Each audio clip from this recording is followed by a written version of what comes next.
Good morning, sports fans and volleyball fans from all over the world. It is Monday, October 7th, and it is time for another edition of Set Point with your host, Teran Rodriguez, who is going to get ill with that pill.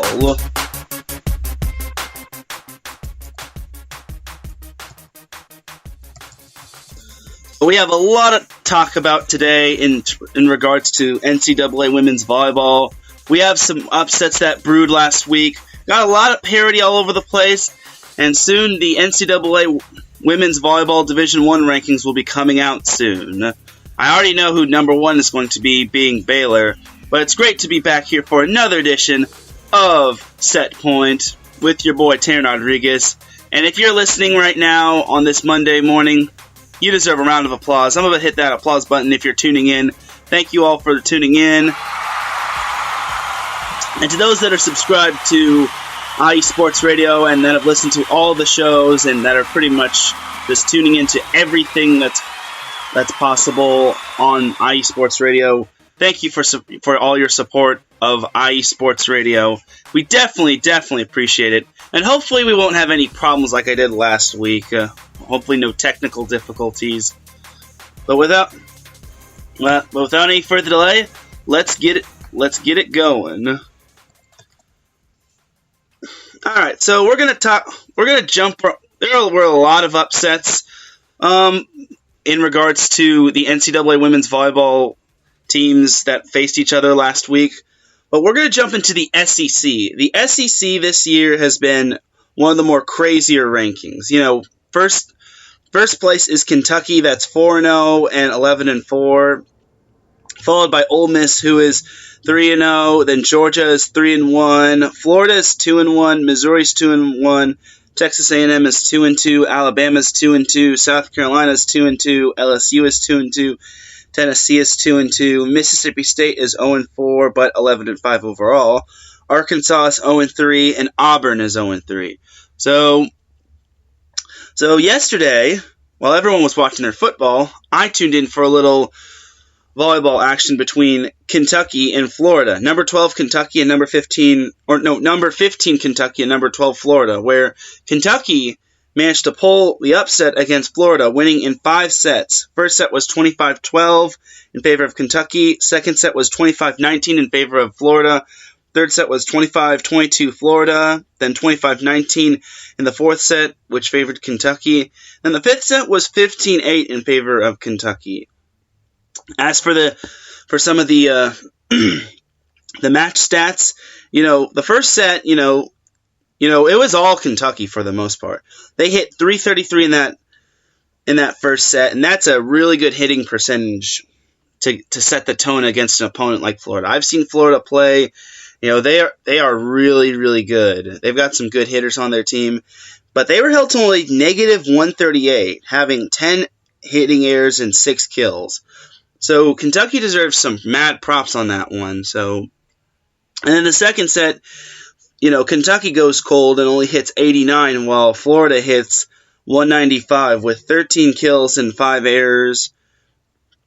And then, Kentucky in set 3 hits 98, which is slightly better, but still under 100, which that's not going to help you win games for the most part. And then Florida hit 162, and then the fourth set, Kentucky hit 382. They started getting back into a rhythm. Kentucky and most teams, if you hit at 300 or more, your team is in the zone when it comes to hitting. So that's 300 is basically my mark of you did really well in that set, and you basically just kept hitting the ball and not hitting the ball in instead of out. So anyway, Kentucky hit 382 in that fourth set. Florida hit 175, which isn't bad, but the average to me is 200 to 299. It all depends. Maybe 250. And then the fifth set, Kentucky was just on it. They hit 450 in that fifth set, only registering one hitting error. And in that fifth set, like I said, for those of you that didn't tune in last week, fifth sets always go to 15. They don't go to 25.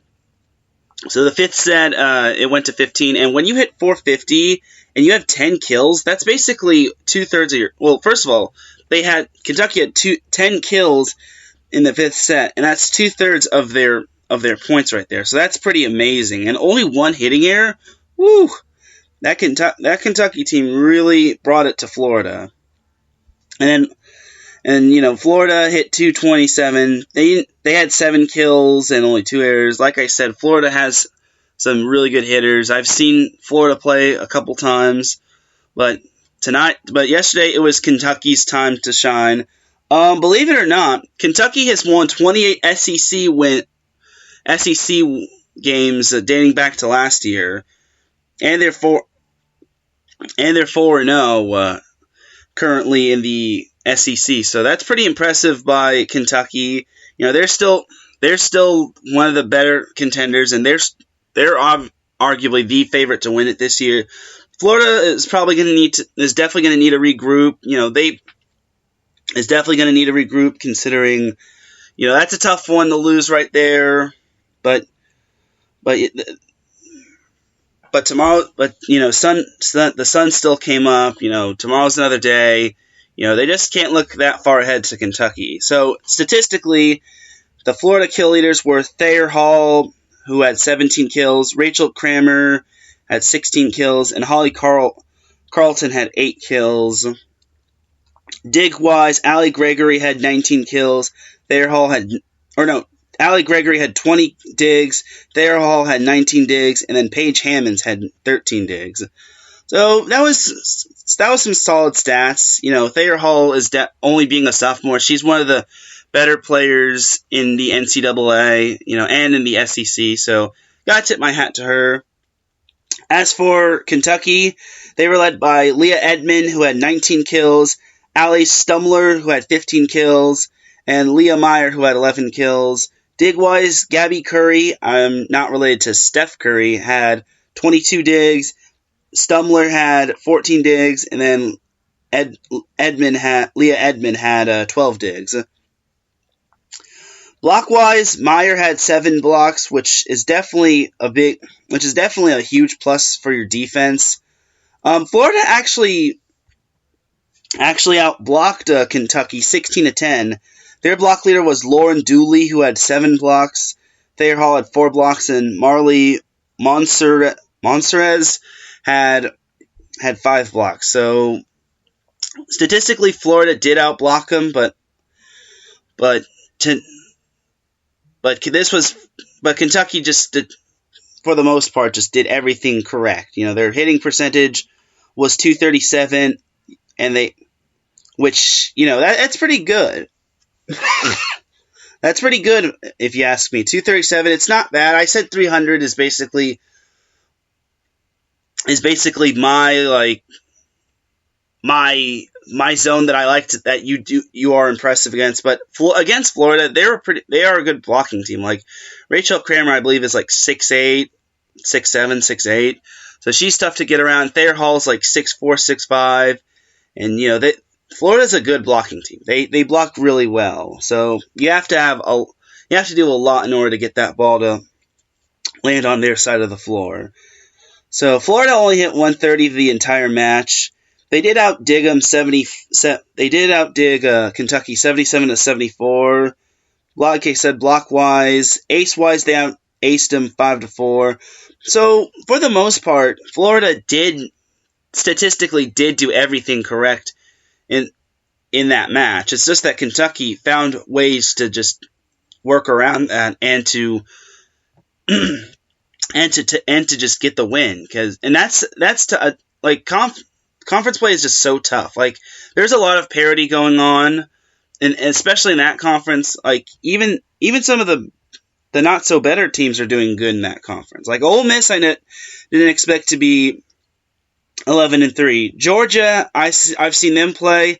No, they're 11-4. I didn't expect them to be that good. I mean, when they went into the Long Beach Classic, they were struggling a little against some of the premier teams like UCLA and Texas State, but they've turned it around. Like Like that's very impressive. I think they were like 2-3 at one point, and then they just managed to turn it around. So that's very impressive by Georgia, being 3-1 in conference and 11-4 overall.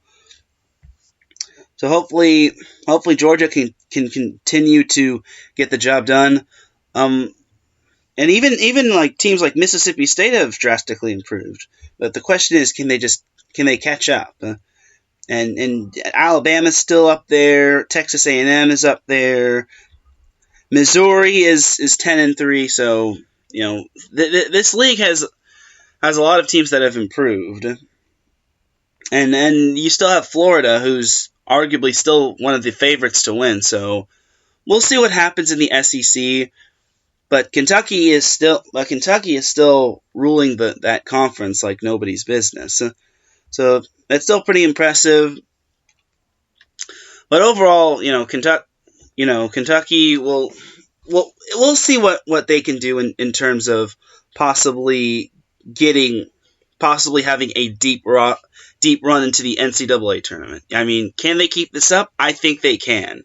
The SEC, but like I said, the SEC is full of parity. A lot of teams have improved, and it's tough to maintain a level of consistency night in and night out. And you have to have good practices prior to that. And that's the first thing that some reporters asked. In regards to an upset, did the team that was upset have a good practice? And yeah. So honestly, it's going to be tough for. I can still see Kentucky keeping their streak going. They've won 5 in a row, and some of their notable wins were against Cal Poly, USC. They did slip up against Indiana and Purdue, but they do have some solid wins over Missouri, which was number 19 at the time. And this week they face Georgia, so that's going to be a huge matchup. So Georgia is coming in, and it's going to be at Lexington, Kentucky. So it's going to be at Kentucky. So Georgia's going to have a huge test on their hands. Georgia has improved, but now they're going to need to kick it up a notch. They're going to need to take it to the next level. So hopefully we get a good matchup out of that. I'm definitely looking forward to that one. The SEC is definitely looking strong, not only in football, but in women's volleyball. And I think they have a chance to be a Power 5 conference. I do believe they are a Power 5 conference, especially with teams like Kentucky and Florida, and Missouri. So we'll see what happens going forward. But tonight, Friday's matchup between Georgia and Kentucky is going to be one to remember. I honestly see Kentucky winning that 1-4. It's gonna go for it. It should go. It will not be a sweep. I guarantee that. So, I pretty much see Kentucky winning that 1-4. Who knows? Maybe Georgia will surprise us. They do have a solid team, but but you never know. They've definitely improved, and they're not to be taken lightly. So we'll see what happens. We will see what happens. So overall, I expect the SEC to be a tighter race. Maybe a team other than Florida will challenge Kentucky. So who knows? I'm definitely looking forward to it. So now let's jump over to the Big West Conference, where Saturday there was a huge upset in regards. Oh no, it was Friday. Friday there was a huge upset in the Big West Conference, and it was unranked UC Irvine, the Anteaters, knocking off number 11 Hawaii for the first time in team history in 5 sets. And not only did they knock them off in 5 sets, they reverse swept them. So we gotta give them a round of applause. Let's hit the applause button real quick.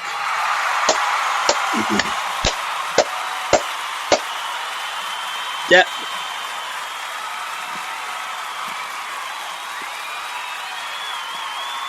So yeah, that's definitely a huge upset for UC Irvine. That huge win for them. They won at Stan Sheriff Center in Hawaii.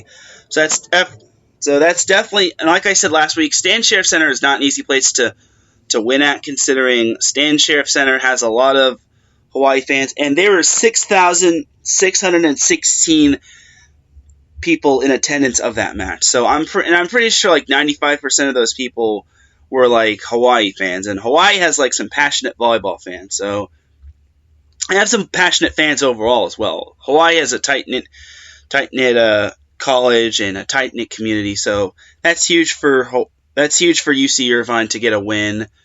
So in the first two sets, like the first set, Hawaii hammered UC Irvine. They just came out ready to go. They won the first set 25-11. Then the second set it was a little closer, but Hawaii won that second set 25-21. And then it looked like Hawaii was going to get the sweep. And I believe they were up 22-21 at one point, and then UC Irvine, being the gritty little team that they are, battled back and won the third set 25-23.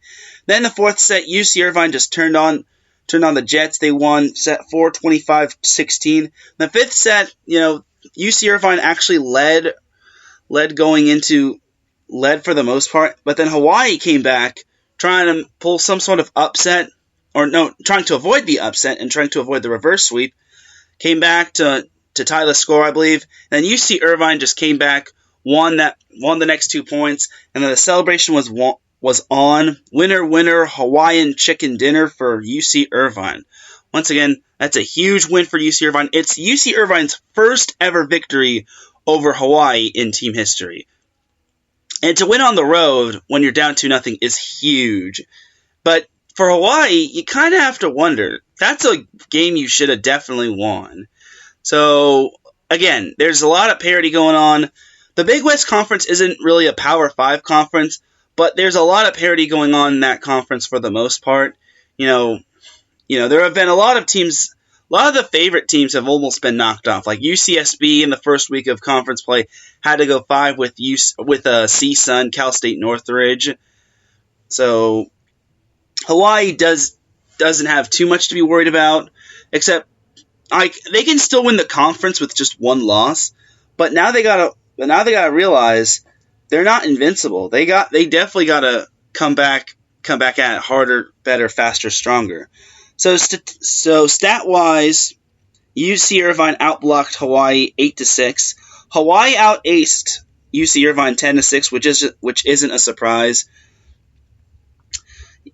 Yeah, in the first set, Hawaii hit 375, and then they started to dip a little. They hit only 171 in the second set, and then the third set they hit 433, but lost that third set, like I said. And then the fourth, then they started to dip. Then they really started to dip in terms of their hitting percentage. They hit negative .29 in set 4, and then they hit only .3 in set 5, that's 300. I'm sorry, they weren't dipping. As for UC Irvine in the match, hitting percentage-wise, they only hit 115 in set 1, and then 148 in set 2. Then they started turning on by hitting 304 in set 3, and then 323 in set 4, and then 348 in set 5. They really started to clean up their errors after that second set, and I think they were just adapting to Hawaii, because it's tough to play at Hawaii considering different Hawaii time. Not a whole lot of your fans are there, and it's a hostile environment in Stan Sheriff Center. So to get a win that to get a road win that big is definitely crucial. And UC Irvine hasn't really had the best season. Like, they came in 3-12 into that match, and Hawaii was 12-1. I'm pretty sure Hawaii was definitely a huge favorite to win, and UC Irvine was a huge underdog. And to pull the upset is just, like I said, it's absolutely huge. So as for individual statistics, Abby Marjama had 14 kills. Lauren Carter had 13 kills. And I'm probably going to butcher this girl's name. Ofubu Oni had 13 kills as well. I know she is a Long Beach Poly alum. So shout out to Long Beach, LBC 562 stand up. So I'm just going to call her Oni. Oni had 6 blocks as well. So that's definitely huge. Michaela Wolf had 3 blocks, and Lauren Carter had 2 blocks. Hawaii was led by Hannah Helvig, who had 14 kills. McKenna Ross had 9 kills, and Skylar Williams had 9 kills. UC Irvine did a really good job on them when Hawaii only had one player in double digits in terms of kills.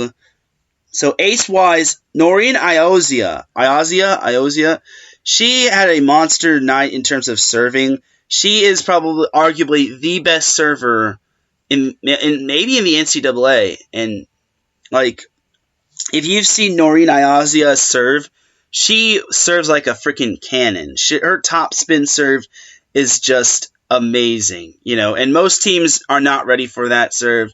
That serve is very booming, and more times than not, if it doesn't hit into the net and if it doesn't go far and a team's not prepared for that serve, it's going to be an ace. You have to have really good serve receive when it comes to her serving, and really good serve receive overall. So back to Iozia. She had 6 aces in that match against UC Irvine.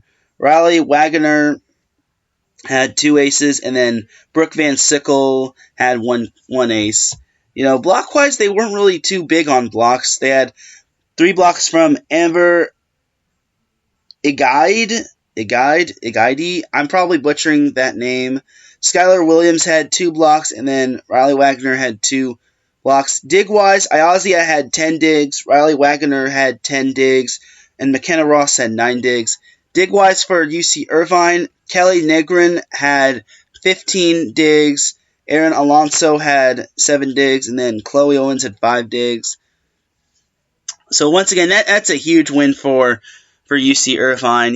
They haven't really had the best season, but you never know. They don't, teams like that have nothing left to lose. They don't have a whole lot to lose, so they could just go in and just say, hey, we're going to spoil your chance of winning the Big West and possibly getting into the NCAA tournament.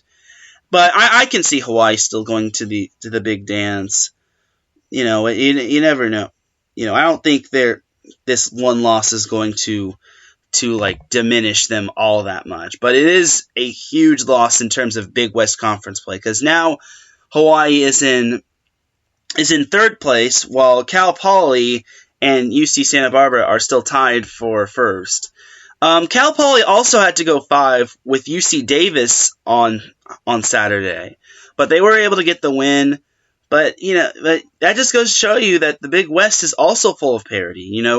The top 3 teams, the 3-headed monster, Hawaii, UC Irvine, or not UC Irvine, UC Santa Barbara, and Cal Poly all had to go 5 at least one time in conference play. So the other Big West Conference teams are making the favorites work. And Hawaii, in addition to going 5 with UC Irvine, they also had to go 5 with Cal State Fullerton, the Titans. Granted, the Titans are better, but Hawaii had to go 5 with the Titans at Stan Sheriff. I believe that was another match, they reverse swept them. I'm almost 100% certain Hawaii reverse swept Cal State Fullerton. So that's definitely huge. So that's definitely huge, because you don't want to lose too many of those games right there. So it was a 5-set win for Hawaii, and Hawaii did reverse sweep. The first set was 25-22 in favor of Cal State Fullerton. Then Cal State Fullerton won the second set 25-20. It looked like Fullerton was going to pull the upset, but Hawaii won the third set 25-23. Then Hawaii won set 4 25-15. The fifth set looked like Hawaii was going to pull away, but then Fullerton nearly made a comeback, but Hawaii just sealed the deal, closed the match up, winning set 5, 15-12. Definitely a huge match right there. Not one of Hawaii's better weeks, considering they really struggled. They really struggled this week. You would think beating UC Irvine and Fullerton, they would have had an easier time against Irvine and Fullerton. Fullerton has definitely improved, considering they've had their win total is much higher than it has been in the past. But this time, but Hawaii. I expected Hawaii to have to have an easier time.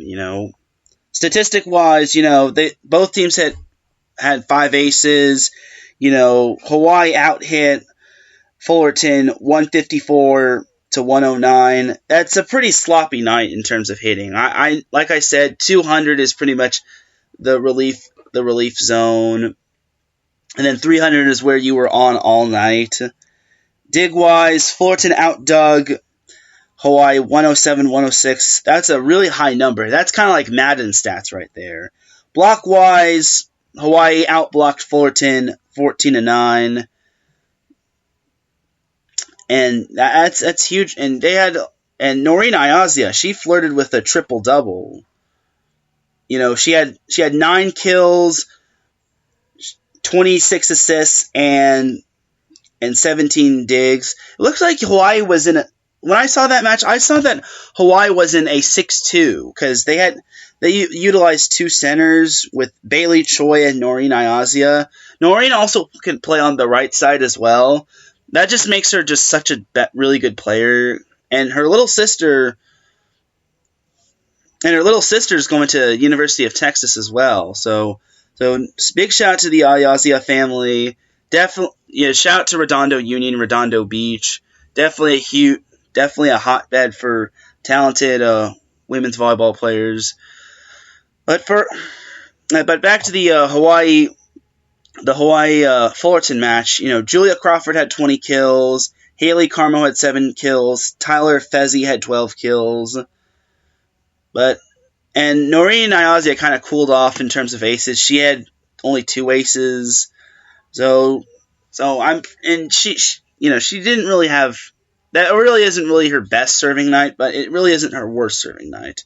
So overall, Hawaii is still okay in terms of like overall standings, but like they still can win the Big West. But they've got a huge test on Friday against Cal Poly. They play at Cal Poly, so Hawaii's definitely going to be out of their comfort zone in regards to facing Cal Poly. In addition to that, Hawaii also has to face UC Santa Barbara this week. This is the big week for the Big West Conference, and that's going to be a 7 p.m. Pacific time start, 4 p.m. Hawaii time start. Those 3 teams. This is basically going to be who could possibly take an early lead in the Big West Conference. And as for Cal Poly, that's going to be their own. Well, as for UC Santa Barbara, first of all, that's basically their only game. UC Santa Barbara only plays Hawaii this week, being their ping pong ball promo. So Santa Barbara definitely is also going to be forced out of their comfort zone. It's going to be a huge match for Hawaii and for Santa Barbara. It's also going to be, Hawaii is also going to have a tough time against Cal Poly too. Cal Poly has some good hitters as well, so we'll see what happens in regards to them. But honestly, that's going to be a great match right there, and that's pretty much going to be Cal Poly's only game of the week as well. Cal Poly plays Hawaii only on Friday. They have no other games this week, just like Santa Barbara. So Hawaii's basically going to be taking a little road trip to California. And I could see both of those gymnasiums, the Cal Poly Gymnasium and the Thunderdome, being UC Santa Barbara being full that night. It probably will be half Santa Barbara fans, half Hawaii fans, and half Cal Poly fans, half Hawaii fans, because those fans like to travel in full force. And it's also going to be a huge test for Cal Poly because they have the nation's longest home winning streak with 27. And they added to that winning, and prior to that they had 25. They had won 25 in a row, but now they've won Last week they beat UC Riverside in a sweep, and like I said, they went 5 with UC Davis, which just like with Hawaii going 5 with Fullerton and Irvine, and Santa Barbara going 5 with CSUN, Cal State Northridge. This is no real surprise. So there's a lot of parity going on in the Big West Conference. So you never know what could happen. And don't be surprised if there's a 3-way tie for first place at the end of the season between Cal Poly, Santa Barbara, and Hawaii. Because there was once a 3-way tie in the Big West Conference for first place back in 2013 between Northridge, Santa Barbara, and Hawaii. And Santa Barbara could have won that conference title outright had they won out their last 2 games. But they lost to Long Beach State in 5 at the Pyramid, and then they beat UC Irvine. I believe they beat them in 3, maybe 4. So you never know what could happen. Like I said, it's tough to be consistent on a nightly basis. In terms of conference play. So overall, we're going to turn the page in terms of that conference, and yeah, but definitely if you're definitely a volleyball fan and you're in the San Luis Obispo area or the Santa Barbara area, you can do no wrong with catching the Cal Poly match on Friday and then the Santa Barbara match on Saturday. It's definitely going to be a great game. So now let's jump into a conference that I didn't cover last week. Let's jump into the West Coast Conference, where BYU, Brigham Young University, is leading that conference at 5-0, followed by San Diego. They're 5-0 as well. Both teams have winnable matches this week. But as for their overall records, BYU is 14-2, including a win over Stanford. Now that's a huge win. San Diego is 12-4. They've got a notable win over USC, but USC's been up and down lately, which I'll be getting to that a little bit later. This week BYU plays San Francisco and Santa Clara in Provo, Utah tonight. Or not tonight, this week. They play them on the 10th of... They play them on Thursday and Saturday. They face San Francisco on Thursday, and they face Santa Clara on Saturday.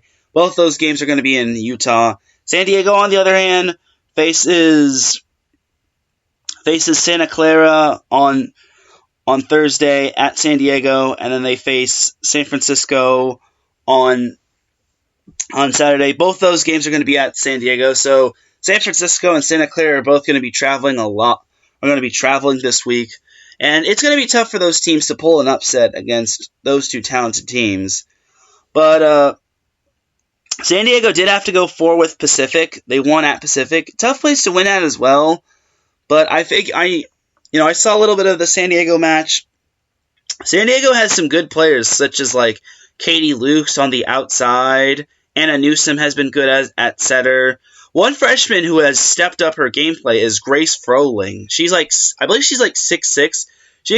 She plays opposite, but she could also play setter as well. She definitely is very ambidextric. And for those of you that don't know, Grace Froling is from Southern California. She went to Marymount High School. Really talented player as well. And also last week, Grace Froling kind of got the bragging rights against her older sister Hannah Froling, as San Diego beat Pepperdine in 5 last week. So that was a huge win for the Toreros, getting a big home win against the Waves. So, but like I said, I believe these San Diego and BYU play each other next week, and that's a huge match right there. I definitely can see that match being possibly the match that could give an early lead to either one of those teams. You also have to watch out for Loyola Marymount. While they're not having the greatest season, they are still 4-1. They're still knocking on the door. Loyola Marymount always seems to have a good team year in and year out. And Loyola beat LMU beat BYU last year in the final game of the season. Granted, BYU did have some players out, but Loyola got the job done at home. And then Pepperdine is definitely one of the more improved teams. They have some great players with Hannah Froling and Shannon Scully to name a few. Pepperdine is 8-8, but they're 4-1 in conference play, and they went 5 with San Diego. And it's not easy to go 5 with the Toreros at the Jenny Craig Pavilion. So you definitely can't sleep on the Waves. I could see them possibly beating San Diego. San Diego's main isn't as good as it's been in the past, but they're starting to hit their strides. The Toreros are starting to hit their strides.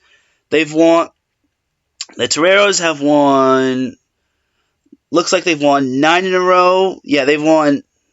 No, it's actually 10 in a row. My math's wrong. Yeah, 10 in a row. The Toreros have won 10 in a row ever since losing in 4 sets to Santa Barbara. I believe that was probably one of Santa Barbara's very few wins against the Toreros this year. Or in team history. So that's definitely huge for the Toreros to have won 10 in a row. They definitely need all the wins they can get, considering they got off to a shaky start, losing to Hawaii and Washington, to name a few. As for BYU, they've won 8 in a row, and some of their standout wins were against Utah in the Civil War match. So, and that's definitely a huge rivalry match right there. But to get the win on the road is huge. And then they also, like I said, they also beat Stanford in 4 at Maples Pavilion, which is where Stanford plays at. And that was Stanford's first home loss since 2016, where they lost to San Diego, which was another team from the West Coast Conference. So overall, there's not a whole lot of parity in that conference. BYU and San Diego are definitely the 2 favorites. All I could say is just watch out for LMU and Pepperdine, because those 2 teams are definitely teams that can't be slept on, and you just can't overlook anybody. And Pepperdine going 5 with San Diego kind of screams that Pepperdine is not to be slept on. So we'll see how it goes. We'll see how it goes, though. We shall see how it goes. So as I'm waiting for the NCAA rankings to come out, Baylor, which is still number 1, which was the number 1 ranked team in the nation, is still undefeated at 13-0 and they're still 3-0 in the Big 12. Right behind them, however, is Texas. Texas is 3-0 as well. Those 2 won't be tussling with each other until October 23rd. So, and that's going to be a huge matchup right there. So I can definitely see that being a big showdown. As for this week, Baylor plays Iowa State, and they're at TCU, and Texas plays is at Kansas State and at Oklahoma. The Oklahoma match I could see being a big one, because Oklahoma is 11-4, and Texas does have some star-studded athletes, but they just cannot overlook Oklahoma. Oklahoma is on their way. They're 11-4. Them and Iowa State are one of the more improved teams. Texas Tech is up there as well, so you just can't sleep on anyone in your conference, but yeah, it's pretty much between those 5 schools. But in that conference, there's not too much parity. It's good to see Oklahoma still up there, but if you're in the Texas area, you can do no wrong with going to the Oklahoma-Texas volleyball match. So that's definitely a noteworthy match right there. Hopefully I'll be able to catch some of that match. There'll be a lot of good volleyball going on this week. That Texas volleyball match will be a 5 p.m. I I believe that'll be 5 p.m. Texas time, and then like if you're on the West Coast, that might be a 3 p.m. Pacific time start. So, but it's still a noteworthy match. It's still a match worth noting, nonetheless. So I definitely would encourage you to check that out for all you volleyball fans. So as for another conference, the ACC has a lot of closeness. I wouldn't say like parity going on, but it's a very close race. You have Pitt on top, that's 4-0. Louisville's 4-0. Notre Dame's 4-0. Boston College is 4-0. Then Florida State's 3-1. Miami's 3-1. North Carolina's 2-2. Wake Forest is 1-3. Georgia Tech's 1-3. Virginia's 1-3. Duke's 1-3. North Carolina State's 1-3. Syracuse is 1-3. Virginia Tech is 0-4, and Clemson is 0-4 as well. Unfortunately, they're a football school, not a women's volleyball school. Just kidding. Just kidding. Just kidding. That was a little low, but it's all good fun. But Pittsburgh. That Pittsburgh team is really good. That Pittsburgh team has only lost one game, and that was a 5-set game to Penn State. And prior to they actually played Penn State on like 2 times in a row. The first game was at Penn State. Pittsburgh won that one in a sweep. Pittsburgh swept them. And then the second time, the two, Penn State and Pitt, faced each other at Pittsburgh. And then Penn State got revenge, and that's the only loss for Pitt. Other than that, Pittsburgh is picking up where it left off, and they're just ripping through most of their teams. Well, I wouldn't say ripping through. They swept Virginia Tech, and Miami. They had to go 4 with Florida State, but Florida State is definitely one of the more dark horse teams to win that conference. This week, Pitt is at Syracuse, and Pitt is at Boston College. Boston College is one of the more improved teams. They've won. Like I said, they're 4-0. They've won 4 in a row, beating Clemson in 4. They beat Georgia Tech in 5. They beat Duke in 4, and they beat Wake Forest in 4. This week, Boston College is at home against Virginia, and they're home against Pitt, like I said. I believe that's going to be a 2 p.m. Eastern time start. And if you're on the West Coast, that'll be 11:30 a.m. Pacific time start.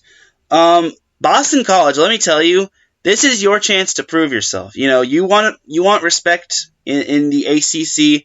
Now's your chance to prove yourself, because it only gets tougher from here. Like you've beaten 4.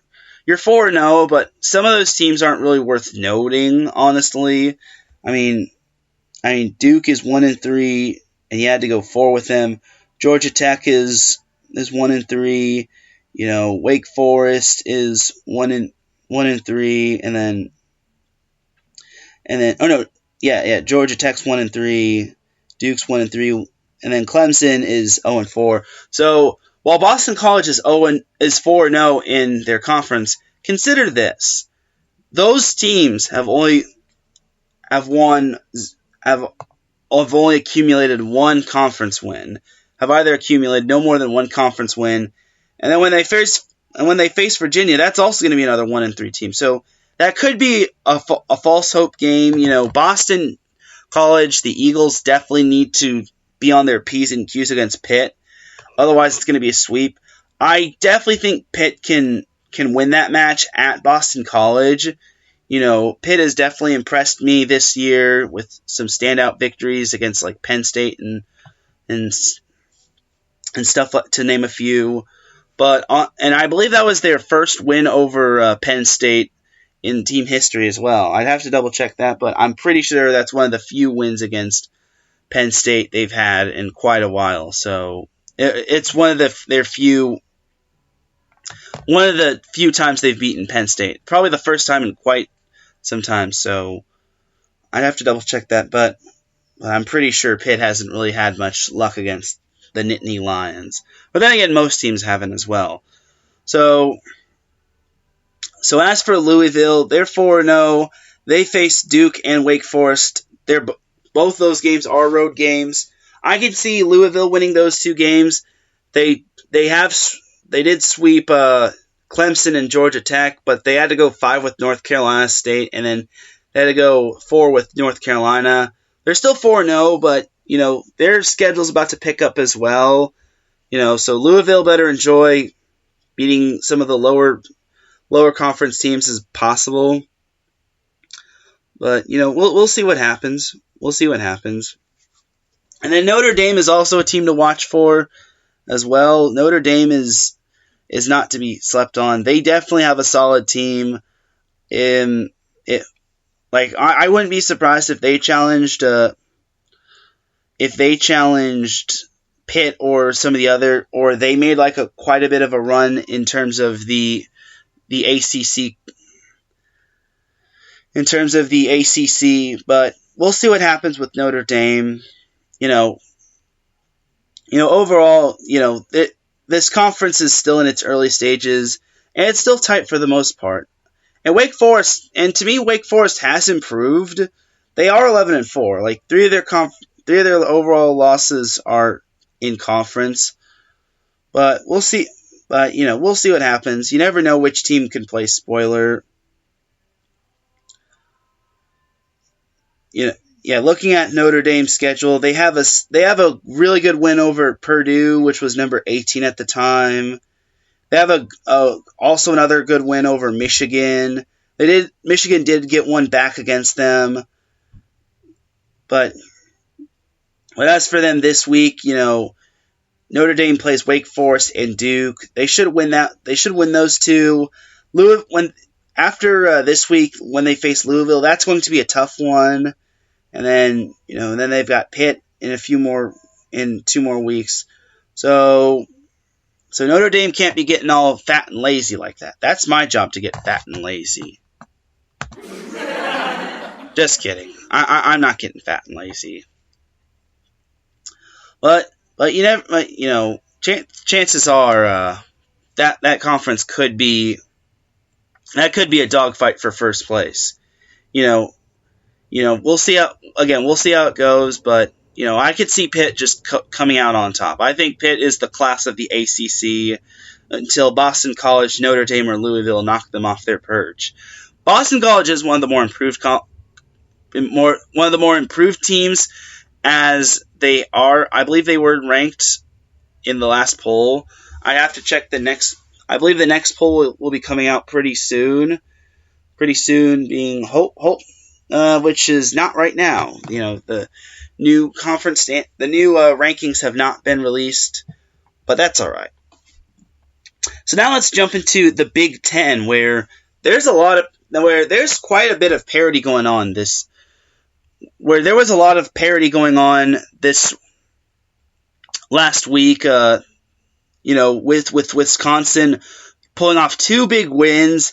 Wisconsin upset Penn State, and they also pulled off a huge road upset against Nebraska, winning, not only beating them, but sweeping them as well. So Wisconsin definitely deserves the applause button.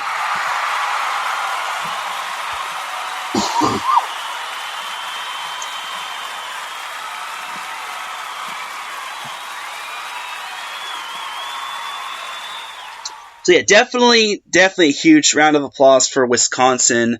They're they've got some they've had some their struggles, but they're definitely hitting their strides. In that match against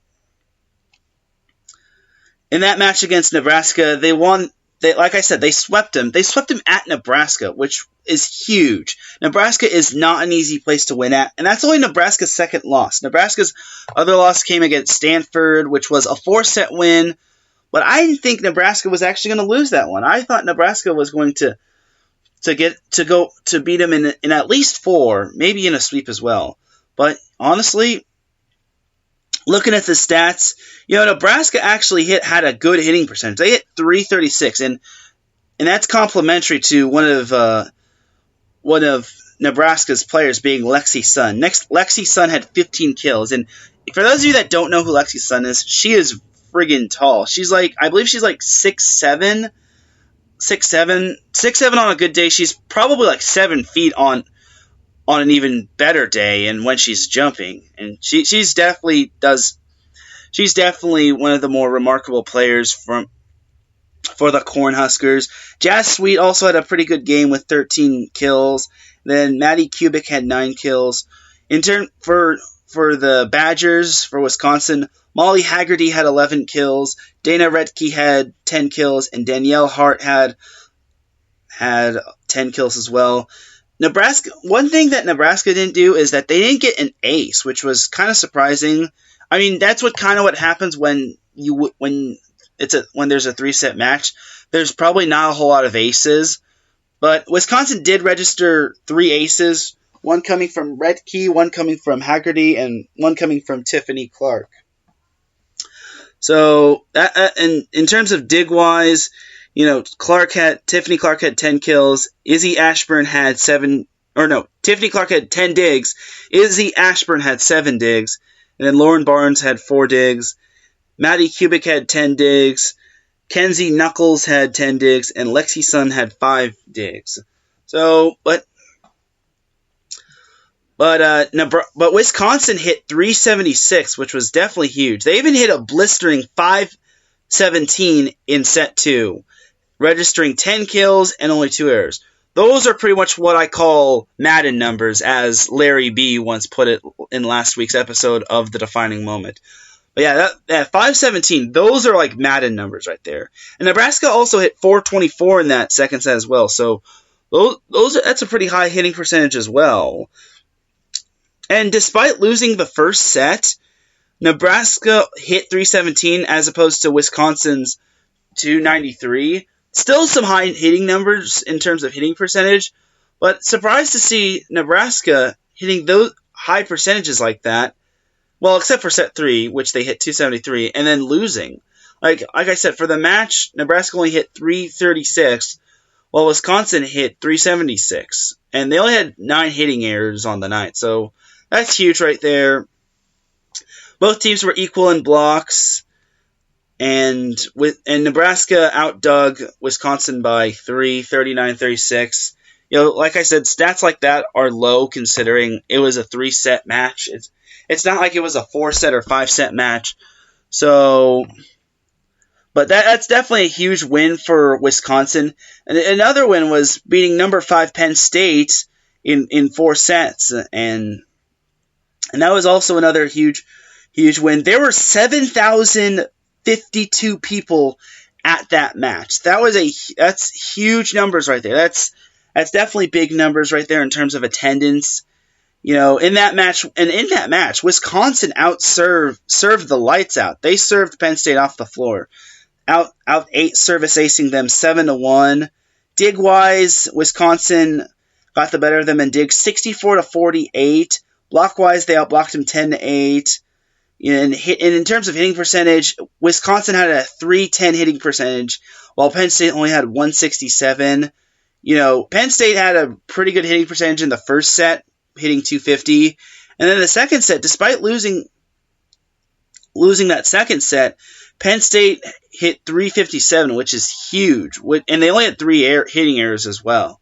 Then in the third set, they cooled off. Penn State cooled off, hitting 57, and then in set 4, Penn State hit .29, which, that's when Penn State didn't really cooled off, and they really just they were not in their zone. The set scores were pretty surprising as well. Penn State won the first set 25-23. Then Wisconsin won the second set 25-23. Then the third set, Wisconsin won set 3 25-13. Then the fourth set, Wisconsin won set 4 25-13 as well. So that was huge right there. Holding Penn State to only 13 points in not 1 but 2 sets is definitely game breaking. And the Wisconsin-Nebraska match, I never said the set scores. Wisconsin won all 3 sets. They won the first set 25-22, then the second set 25-21, and the third set 25-22. Those sets were close. Those sets were back and forth. Wisconsin just won the points, managed to win points in terms of in terms of like catching Nebraska off guard, and they managed to just pull away when it mattered most. So, and in that match against and in Wisconsin's match against Penn State, Grace Loberg had 21 kills, while Dana Redke had 14. Madison Duello had 11 kills. In terms of kills, in terms of Penn State, Joni Parker had 15 kills, while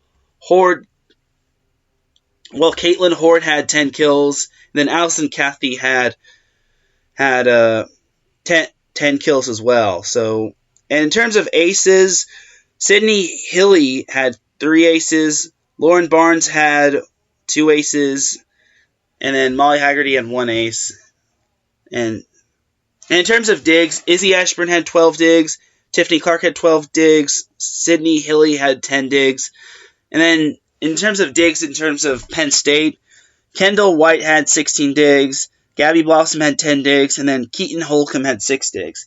Kendall White is one of the better liberos is definitely one of the better liberos, and I think she is arguably the best libero in the Big Ten for Penn State and in the Big Ten. Yeah, she's just like a digging machine, and she's a senior.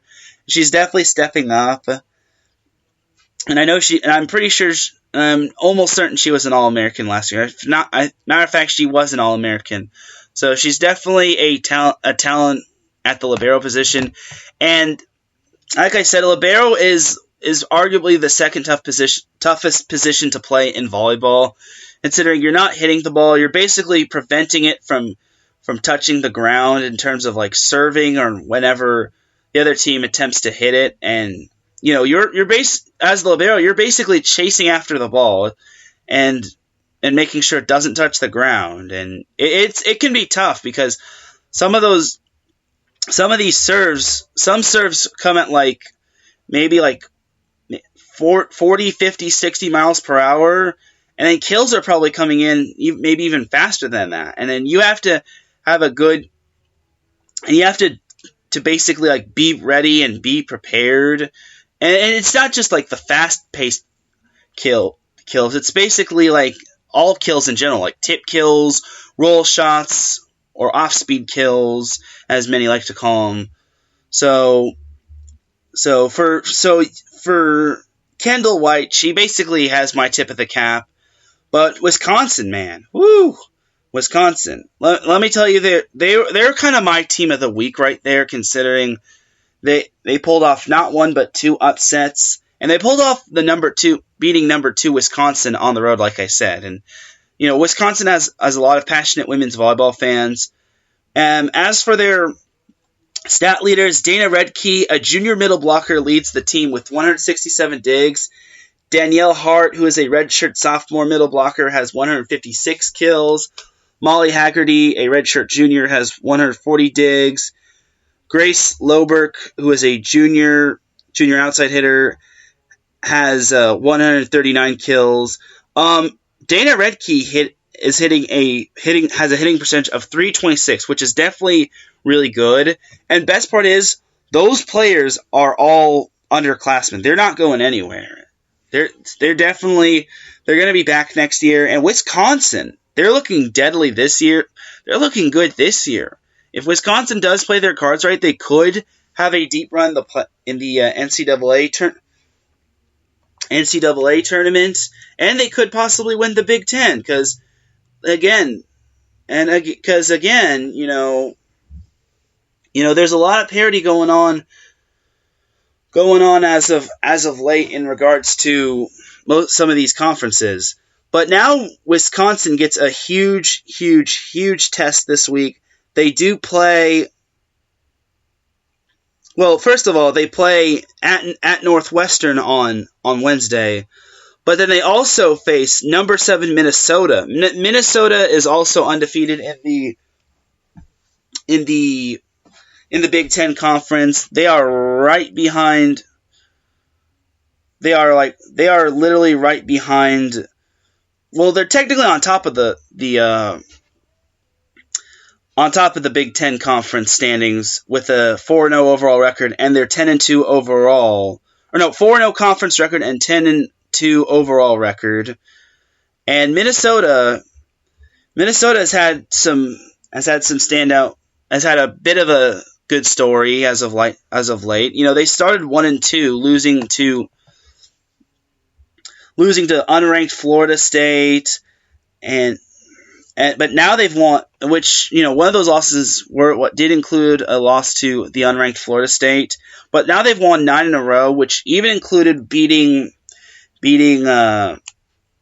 Stanford at Maples Pavilion. And contrary to what I said earlier, Minnesota was the team that snapped Stanford's long home game winning streak, and they were the last team to have beaten Stanford at Maples Pavilion. So, in terms of their statistic leaders, Stephanie Samedi leads the team in kills with 164 kills, and she's hitting .252 as a hitting percentage, and she has 37 blocks and 118 digs. So those to me are kind of like Madden numbers, yeah, for the most part. They could be a little higher if they want to be notified as Madden numbers, but they're still high numbers regardless. As for second in kills, Alexis Hart, a senior outside hitter, leads the team, or has 111 kills and has a .279 hitting percentage. Then redshirt junior middle blocker Regan Pittman has 103 kills, and she leads the team in blocks with 49 blocks, and she's hitting a .397 hitting percentage, which is definitely big right there. She's definitely making her presence known offensively and defensively. And Adana Rollins has 102 kills and a .211 hitting percentage.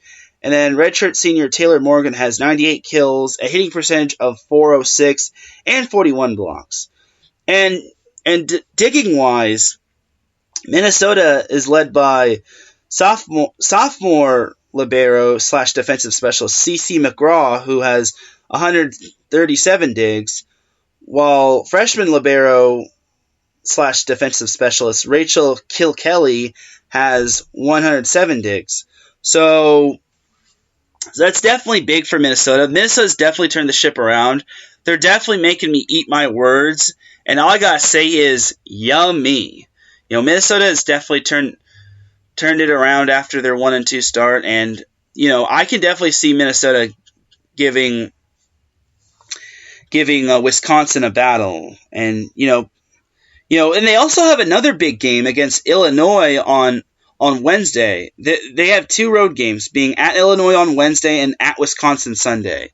So honestly, this is Minnesota's chance to prove themselves that they are among the elite in regards to the Big Ten and in the NCAA, because their past NCAA tournament runs have not been like memorable ones. Like last year, they lost in, I believe, the Sweet 16 to Oregon, and the year before, I think they lost in the final to Nebraska, and then I think they lost. Then I think the year before that they lost in the,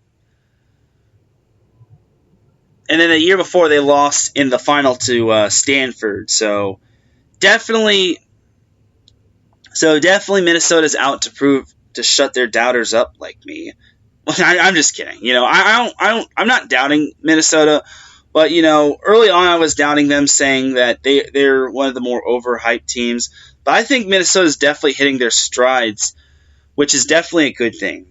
And then you have the last team, that's the last undefeated team in the Big Ten, being Michigan. Michigan is kind of the dark horse of their conference, considering it's always Penn State, Nebraska, Wisconsin as the 3 favorites to win that conference. But then Michigan's trying to make a name known for themselves as well, as their kill leader is Paige Jones, who is a sophomore outside hitter. Paige Jones is only a sophomore outside hitter, which is definitely big. So the future definitely looks bright for Michigan in terms of that. She has 178 kills, so that's definitely huge right there.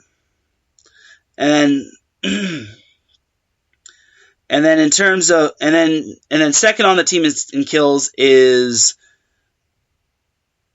senior outside hitter Sidney Wetterstrom with 135 kills. And then one of the more remarkable players who I've had my eye on for quite some time in terms of volleyball is May Pertovsky.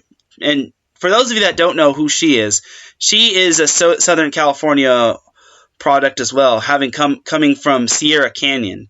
May Pertovsky, who's also I believe was also named the Big Ten Freshman of the Week, has 121 kills, and she's third in kills, but she's also hitting 339, which is definitely huge for her.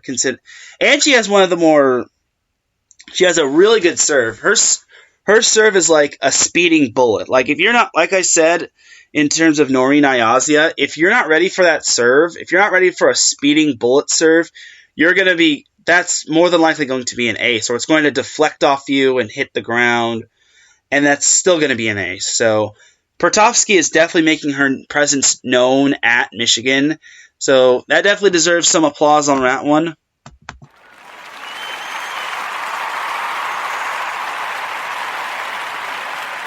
And then in regards to their final kill leader, it is Jess Robinson, who is a freshman middle blocker who has 93 kills and is hitting 352. So Michigan definitely has some good underclassmen. Their freshmen are definitely stepping up, which is scary because when they become seniors, that Michigan team is going to be locked and loaded.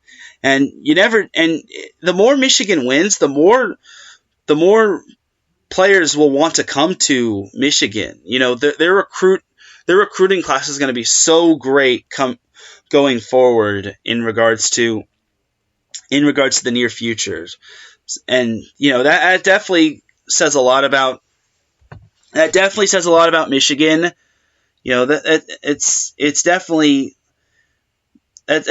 huge for them, and you can't say enough good about what's been going on with Michigan. So, but we'll see what happens in regards to them. Do I see them winning the Big Ten? I can, but they're definitely going to be forced out of their comfort zone. They are 7-0 at home, and they have won 5 in a row. They've beaten Ohio State twice. They beat Maryland, they beat Rutgers, and they did beat Notre Dame. They did lose to Notre Dame as well, but honestly, ever since that 5-set loss to Notre Dame, Michigan has definitely proven themselves. And this week they have a big test. They are at Iowa and they are at Nebraska. So Nebraska is going to be the big test because, like I said, Nebraska is going to force them out of their comfort zone.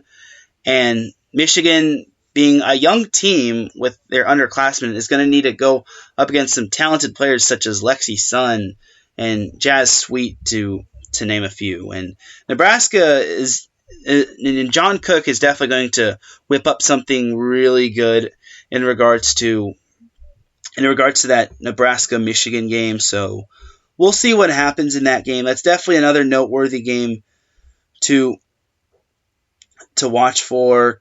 But honestly, there are a lot of good games going on this week. So we'll see how it goes. So we'll see how it goes for Michigan.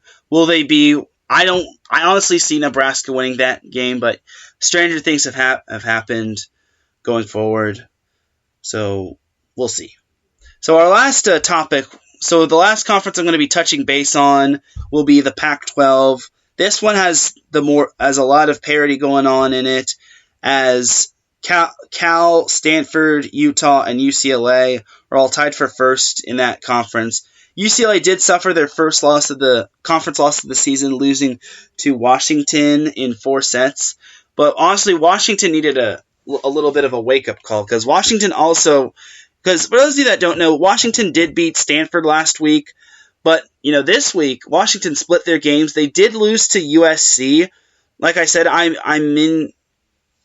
friends with one of the assistant coaches at Washington, being Steve Astor, and he said that USC is always tough to beat at Galen Center, and USC is also a really good serving team. USC serves the ball really well, and And honestly, I definitely am not surprised to see the Trojans pulling off an upset like that. Pretty sure Larry B is happy that SC pulled off the victory, because I saw he was happy on Friday, and I even told him I'd be talking about SC in regards to my show today. So here it is. So yeah, big ups to USC. Got to give them a big fight on. Got to hit the applause button for the Trojans.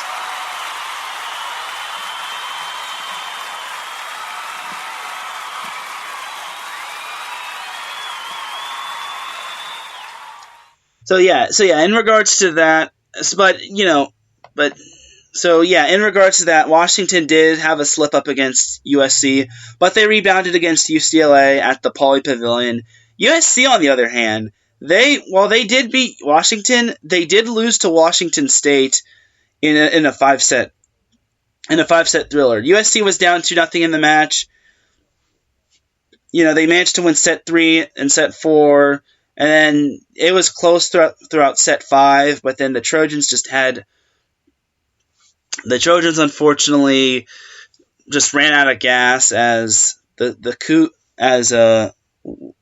Cougars Washington State just pulled off the road win, and they avoided the upset. So, and like I said, there's a lot of parity going on in this conference with Washington State, Washington, Arizona State, USC, and Oregon State being 2-2. Stanford is 3-1, but before you all say Stanford's going to win the whole thing, consider this. Catherine Plummer, the player of the year last year, is out and I believe she's injured. I don't know the whereabouts of her injury, but she is out she missed the Oregon and Oregon State game, which is kind of concerning for the Trojans. But one player who has stepped up in regards to her absence is Kendall Kipp, and she's for those of you that don't know who she is a freshman outside hitter, and she's 6'5", probably 6'10" on a good day, maybe taller than that. She's a really talented player. She comes from Corona Del Mar, and she has been named Pac-12 Freshman of the Week 1 week, and she's definitely stepped up. Kendall Kipp has definitely stepped up in regards to Catherine Plummer's absence, and even when Catherine Plummer has played, Kipp has definitely made the most of her minutes. She's definitely doing well in John Hamley's rotation, and she's definitely adapted well. And I wouldn't be surprised if she was named the Pac-12 Freshman of the Year, or if she was named the National Freshman of the Year, because she's definitely proven herself worthy of that title. Because she, like I said, she's 6'5", and she's definitely tough to get across, and her kills are basically like a whip, like a whip and a speeding bullet. They just come so fast, and it's tough to counter them. And she's definitely grown despite being a freshman, and she's definitely making her presence known offensively and defensively. So we'll see what happens in regards to Stanford. Catherine Plummer, hopefully she does get better, because it looks like Stanford did manage to win the week, beating Oregon and Oregon State, and then also Cal being one of the more improved teams in the Pac-12. They're 13-1, and their only loss came against Stanford, which kind of is not surprising, considering Stanford is Stanford, and Cal is a good team, but they're not quite on the level yet. But I can still see them making it tough for the entire Pac-12. This week, Cal is they swept the Oregon teams, being Oregon State and Oregon. They didn't even drop a set against those two teams, which is quite impressive. And Oregon's one of the better Pac-12 teams. Cal was ranked 19th last I checked, and this week they face Arizona State and Arizona on, I believe it is Friday and Sunday, and then they also have Utah. That's going to be a crucial match, and then Colorado, which that team's always good, but I could see Cal winning that one, but who knows? But who knows? Cal is definitely improved with Mima Merkovich on the outside, and Savannah, like I said, Savannah Rennie has definitely made her presence known. For those of you that don't know her story, she's had a bunch of diseases. She's had cancer, and she has been able to kick cancer's butt more times than not. So I believe. So, and whatever disease she had, we gotta give her a round of applause. We gotta hit the applause button for Savannah Rennie, just showing that this just goes to show you that you can do anything you want, no matter who or what says anything to you. So, big shout out to Savannah Rennie. Big shout out to Cal as well. They're definitely one of the more improved teams, and they could possibly, if they play their cards right, they could eventually be the second best team in the Pac-12, and they could possibly make a deep playoff run. But they still have to play their cards right. They did have to go 5. They have an impressive 5-set win over Washington State, and winning at Oregon, winning at the Matthew Knight Arena is definitely impressive. So beating Oregon is really good. Some of their standout victories, but looking at their schedule right now, there isn't really too many standout victories. I mean, they did take a set off of Stanford, and beating Oregon and Washington State is good. They hang with some of the other teams like Utah, SC, UCLA. Can they beat Oregon again? Can they beat Stanford? Can they beat Washington? That still remains to be seen, but I definitely like Cal being one of the more improved teams, and maybe even going to I think I can see them going to the Sweet 16. Like I said, they just play their cards right. That team will be a team that no one wants to face come NCAA tournament time. So we'll see how it goes for Cal. And I believe, and that about wraps it up. So once again, thank you for those tuning in for the 67 minutes, there's the 77 minutes that you turned in. Gotta hit the applause button for you all. Thank you so much for tuning in. Thank you for your support of IE Sports Radio. Continue to check us out on Spreaker, iHeartRadio, and all those other platforms. You can find me, Teran Rodriguez 1, at Teran Rodriguez 1 on Twitter. My first name is spelled Teran, and then my last name, Rodriguez, has a G in it. And then I have the number 1 and my Twitter handle. Once again, that is at Teran Rodriguez 1. You can find me mainly on Twitter. And also give us a like on Facebook. And more importantly, continue to grow the game of volleyball. Because without you, the sport of volleyball isn't really that much. But with all that said, cue the music, as Larry B would say. And with all